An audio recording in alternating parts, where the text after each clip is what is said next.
അബു വേൾഡിലേക്ക് എല്ലാവർക്കും സ്വാഗതം.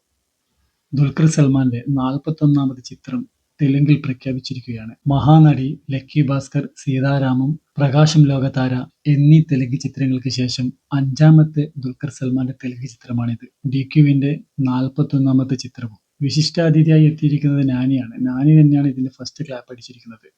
ഒരു മനോഹരമായ പ്രണയകാവ്യമാണ് ചിത്രം പറയുന്നത്. സീതാരാമത്തിന് ശേഷം ഇനിയൊരു റൊമാൻസ് ചിത്രം ഉണ്ടാവില്ല എന്നൊക്കെ പറഞ്ഞിരുന്നു.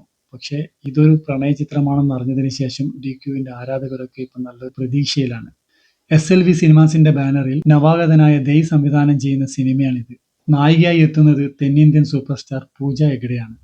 ദുൽഖർ സൽമാന്റെ 40ാമത് ചിത്രമായ RDXന്റെ സംവിധായകനായ നഹാസ് സംവിധാനം ചെയ്യുന്ന അയാം ഗെയിമിന്റെ ലൊക്കേഷനിലാണ് ഇപ്പോൾ ഡിക്യു ഉള്ളത്. ഏകദേശം 100 ദിവസത്തെ ഷൂട്ടാണത്.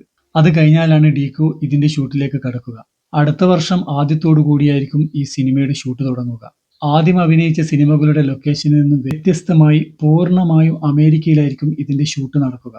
മഹാനടി, ലക്കി ഭാസ്കർ, സീതാരാമം, പ്രകാശം ലോകതാര എന്നീ സിനിമകളെക്കാൾ കൂടുതൽ മുതൽ മുടക്കുള്ള ചിത്രമായിരിക്കും ഇത്. ഡിക്യു വളരെ ശ്രദ്ധയോട് കൂടിയിട്ടാണ് തെലുങ്കിൽ സ്ക്രിപ്റ്റ് തിരഞ്ഞെടുക്കുന്നത്. അതുകൊണ്ട് തന്നെ വളരെ പ്രതീക്ഷയാണ് ഈ സിനിമക്ക്. നിങ്ങളുടെ അഭിപ്രായം രേഖപ്പെടുത്തുക. ഇഷ്ടപ്പെട്ട വീഡിയോ ഒന്ന് ലൈക്ക് ചെയ്യുക. അടുത്ത വീഡിയോ കാണുന്നത് വരെ ബൈ.